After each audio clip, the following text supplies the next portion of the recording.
is in studio. Money Matters, your financial guide from How long you gonna go now? navigating your financial Maaf Habibi. Bismillah. Assalamu alaikum warahmatullahi ta'ala wa barakatuh. You are live, the words of technician to me just a few seconds ago. Because sometimes we, myself and the brothers, I just sometimes take advantage of my time with them this evening. I mean, if you could only hear conversations off air, priceless. I think that we should have a premium package for off air conversations. I think that people will pay good money if they have to just only listen to what those conversations are. But we do not hold back when we are on air as well, as you do know. We got into a full conversation. A very good question came through by a interested and proactive listener came forward and said, Imtiaz, team, what do we do? I want to invest in something. I want to have a monthly income. This is my money. So if we can maybe just, Ali mentioned he mentioned a good line up in terms of, okay, if we consider a 10% return, that is, you want to go through it once again, just so we can sort of pick up on where we left problem. off. So in this listener's case, what we said was the preservation assets are covered, right? And so in terms of the expenses, we know that the expenses are already sorted. So now what we're saying is, if that 1.5 million is then to be used for surplus assets, because the listeners' expenses are covered on a monthly basis, and they have this 1.5 million additional, right? We said that could potentially generate, if it were to be 10% per annum, it's about 150,000 rand divided by 12 gives you about 13,000 rand a month.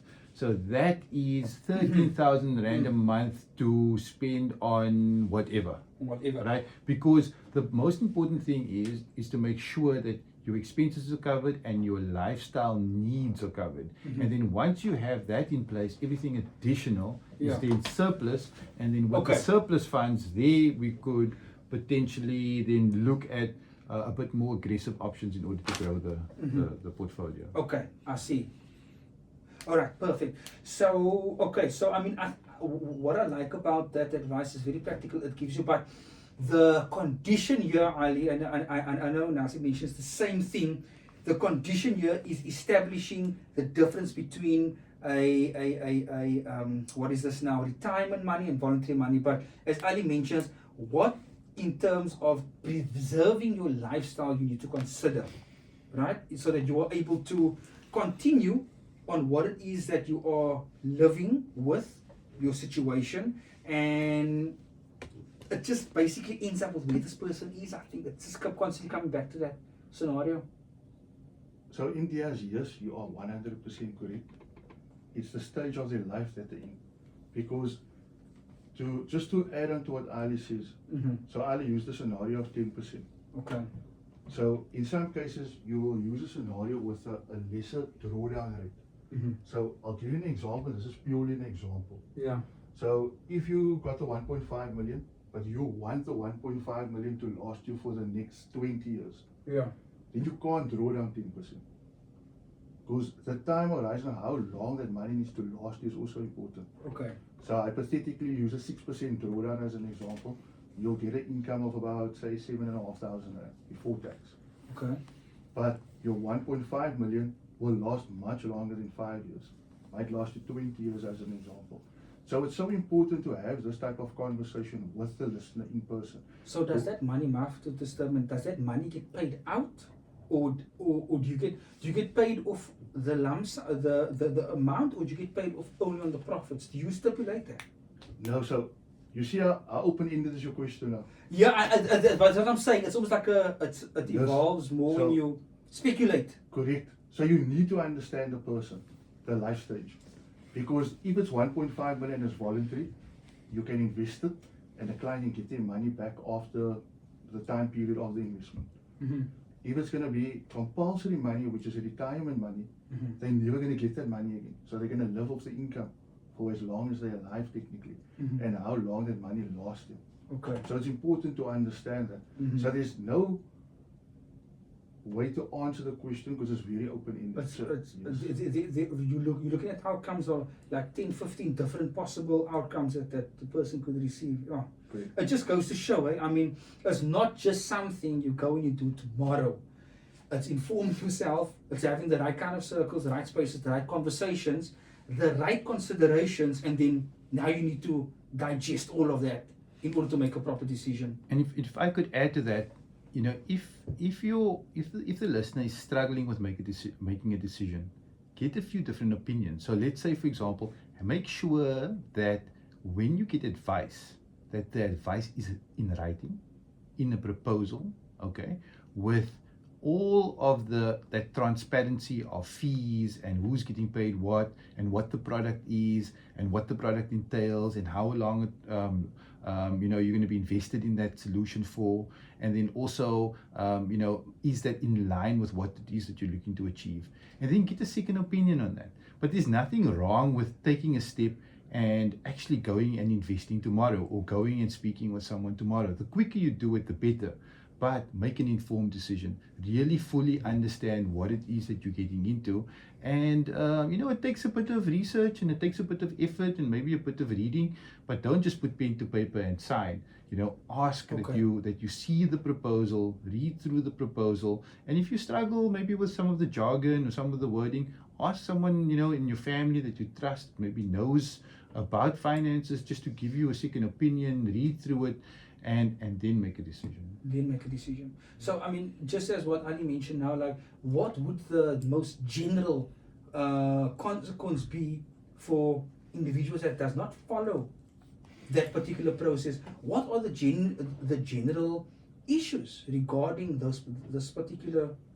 So that's an interesting question, because generally in the industry, and I think why a lot of people are scared to make those decisions, because they might have received the incorrect advice. So when they did invest their money, they either lost the money or they invested with the wrong individuals. They weren't reputable. So there's a lot of factors behind it. So like Ali elaborated earlier on, it's so important to go do research. Go find out more about the financial advisor that's dealing with your money. Find out about the institution that's dealing with your money. Correct. Because you don't want to take 1.5 million rand and give it to just anyone to invest. Can you imagine?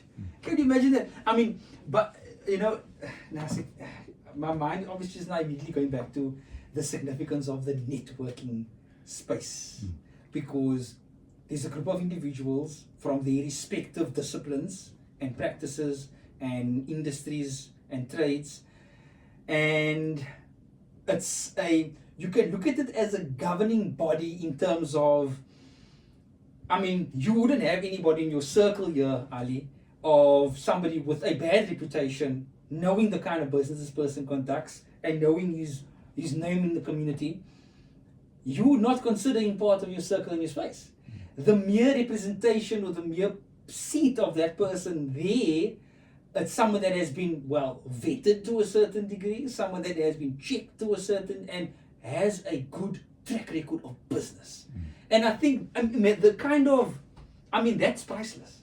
That kind of confidence to take someone forward, and it could be any business, from construction to plumbing to electrical to financial advising, because in all of these industries, right, come, we need you 50% here, and I mean, you know, your 50% deposit is in, and you don't know.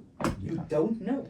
And the amazing part about the network is, you know, when I refer someone to someone that needs help. So someone comes to me and says, you know, I need help with my taxes. And I go ahead and I refer the accountant within my network to that person. Yes. And then when that person then comes back to me and gives me feedback and says, oh wow, that guy was great. You know, he followed up right away, he called me, he sorted me out. Thank you so much for that referral. Now, when that happens, right, that's a powerful thing, because not only was I able to help that person, but it also made me good. Made me look good. You know, it made me look good. It made me feel good, and it gave me the ability to be able to assist someone. And that is the powerful thing about network. Okay, there's a lot more that goes into networking, because you know there's opportunities to bounce ideas of one another. So let's say, for example, let's get back to the proposal piece, right? So let's say I receive a proposal for an investment proposal from an advisor for my wealth, right? And I go to Nasif and I say, Nasif's in my network, and I say, Nasif, you know what do you think of this? And Nasif just says, oh, you know what, send it to me. Okay. Let me give it a read, and I'll let you know. Yeah. So now Nasif says, oh, you know what? You could actually be doing a bit better than that. Just maybe you need to negotiate with him a bit on the fee there, it's a bit high. Well, Nasif, you know what? You actually maybe saved me millions of rands over the next 10 or 20 years. Yeah. Right? That's a And priceless and connection. it's a small little thing that people might think it's a small thing, but from a monetary perspective, it actually ends up amounting to quite a lot. Now, there's another conversation that's emerging, but I'm on my time, gentlemen. I'm going to maybe just open it up. I'm not going to go, I don't respond to it, but it's something that Nasif mentioned, the hallway talk. It's an elevator conversation there that myself and Nasif had. He says about how we are completely disrupted in terms of our financial thinking when it comes to saving for Hajj, when it comes to saving for Umrah, and where our priorities are lying and how it's completely skewed, right? And I think that there's something here in terms of our conversation of investing and our conversation here of networking that will allow us to facilitate better prospects when it comes to not saving, but planning for future expenses. Whether it is purchasing a vehicle, like you mentioned, of what we are maybe over indebted to doing, right? From the living arrangements to vehicle to, you know, all of those other aspects.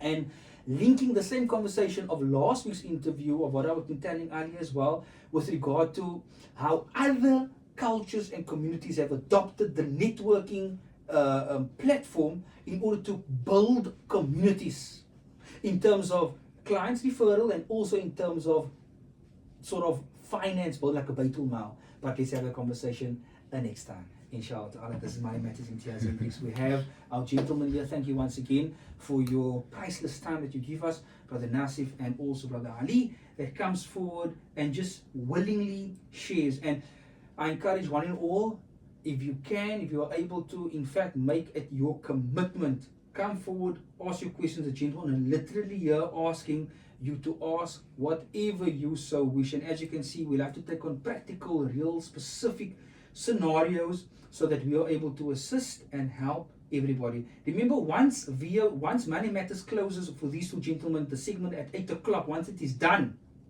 the rates that you will be, no, I'm just saying, you will be paying, right? You might need to make another investment. No, I'm joking. They will not do that to you. But this is